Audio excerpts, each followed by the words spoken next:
a arte pública virou praticamente um conceito, é o que diz o Amir Haddad.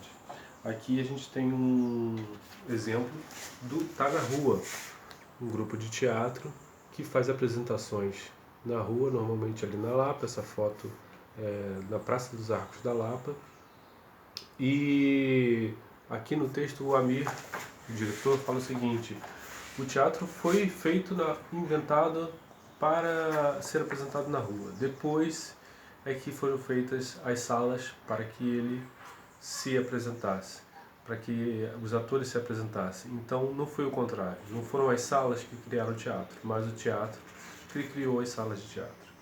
Então serve para a gente pensar nessas ações pioneiras da arte.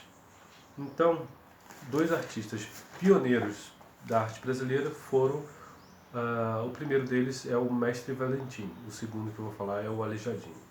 O Mestre Valentim projetou várias coisas no Rio de Janeiro, como por exemplo a fonte que fica na Praça 15. Logo que você chega, por exemplo, de Niterói para o Rio de Janeiro, você encontra a fonte do Mestre Valentim na Praça 15, quando se vem de barca. Outro trabalho do Mestre Valentim foi o projeto do Passeio Público, que também fica no centro do Rio de Janeiro, mas um pouco mais próximo da região da Lapa ali. E essa daqui é uma fonte, foi chamada de Fonte dos Amores ou Fonte dos Jacarés do Mestre Valentim, que fica lá no Passeio Público. Passeio Público inaugurado em 1700 e... deixa eu ver a data, 1793. E o outro contemporâneo do Mestre Valentim foi o Antônio Lisboa, o Aleijadinho. Ficou conhecido assim porque ele teve uma doença aos 39 anos de idade e começou a degenerar as mãos e os braços, as pernas dele, e ele foi um escultor, arquiteto do período barroco em Minas Gerais. Nessa época Minas Gerais estava muito rica pela exploração do ouro que estava sendo encontrado na região. E o exemplo aqui é o conjunto arquitetônico que fica na cidade de Congonhas do Campo, que é composto de uma igreja e várias esculturas que representam os 12 profetas, feitas em pedra-sabão, que é um material aqui tirado do Brasil, feitas pelo Aleijadinho. Então, esse daqui é o trabalho do Aleijadinho em Minas Gerais, Congonhas do Campo. Esses foram dois pioneiros de arte pública, né? São artes que você pode visitar e ter acesso gratuito. A cultura musical urbana resgatou alguns ritmos e também resgatou ritmos que faziam parte de um patrimônio público imaterial. Aqui são 3 exemplos. A cultura pampeira do Rio Grande do Sul, exemplificada pelo trabalho do Vitor Ramil, que resgatou milongas e ele chamou isso de estética do frio. Esse aqui é o disco do Vitor Ramil de 1997, que chama-se exatamente Estética do Frio. Ele lembrou canções, tipos de canções feitas nos pampas do Rio Grande do Sul. Em outra parte, na Bahia, o grupo Olodum, em 1987, lançou um disco que chamava-se Egito Madagascar. E nesse disco tinha uma música que ficou muito famosa, que é o Faraó, Divindade do Egito. Essa música marcou o início do que foi chamado Axé Music. Esse aqui é o disco do Olodum, grupo baiano.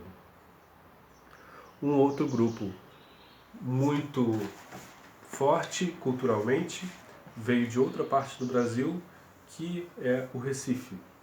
E lá nasceu o que ficou denominado como o movimento Mangue Beat, em Pernambuco. E o álbum de 1994 do Chico Science, Nação Zumbi, chamado Da Lama ao Caos, é este daqui. Ele juntava a estética do mangue com uma estética global. Então ele foi lançado em 1994 e Chico Science morreu, infelizmente, num acidente terrível, mas não. E a Nação Zumbi continua fazendo suas apresentações, né? Um exemplo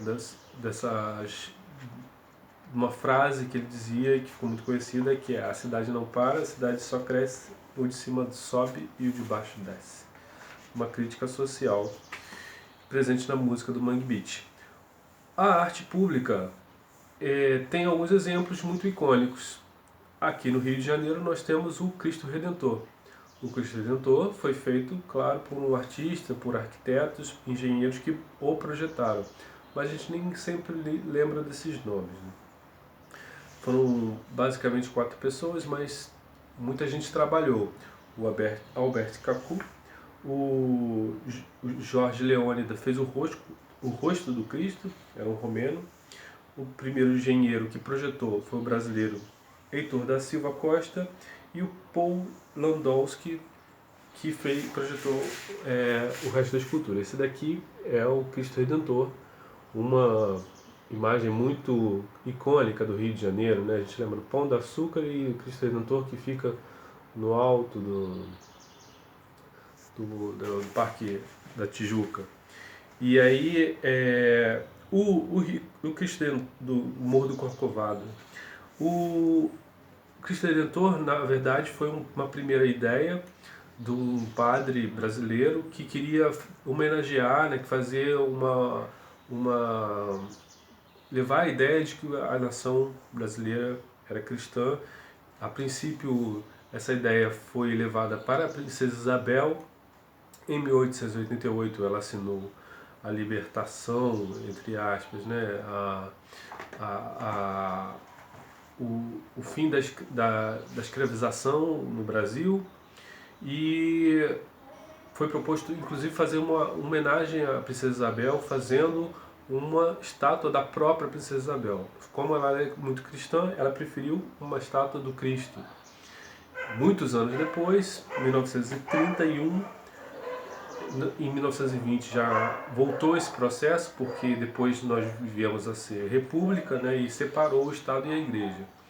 Depois essa ideia foi retomada e muitas pessoas conseguiram apoio financeiro das partes católicas da população, e fez-se com pedra-sabão, a primeira estrutura de concreto armado, e depois foi colando pedra-sabão para formar o Cristo Redentor.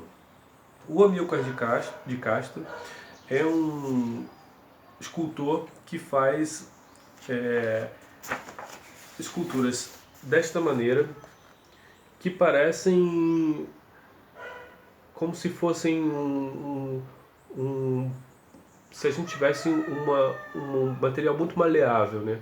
Mas é um material muito duro, como se a gente tivesse um papelão, pudesse cortar e remontar, mas é uma estrutura muito sólida, de aço inoxidável, né? E o Space Invader, o Invader, ele faz trabalhos pelo mundo todo relembrando a estética do videogame. Esse daqui é um trabalho do Invader em São Paulo. E aí a escultura, por exemplo, é feita de várias maneiras, né? Tem a maneira de tirar o material de uma estrutura, por exemplo, uma madeira você pode retirar, você pode fundir fazendo um molde de gesso, por exemplo, ou montando com vários materiais diferentes e fazendo atividades públicas. Esse aqui é o último exemplo, o Edgar de Souza, uma escultura em bronze.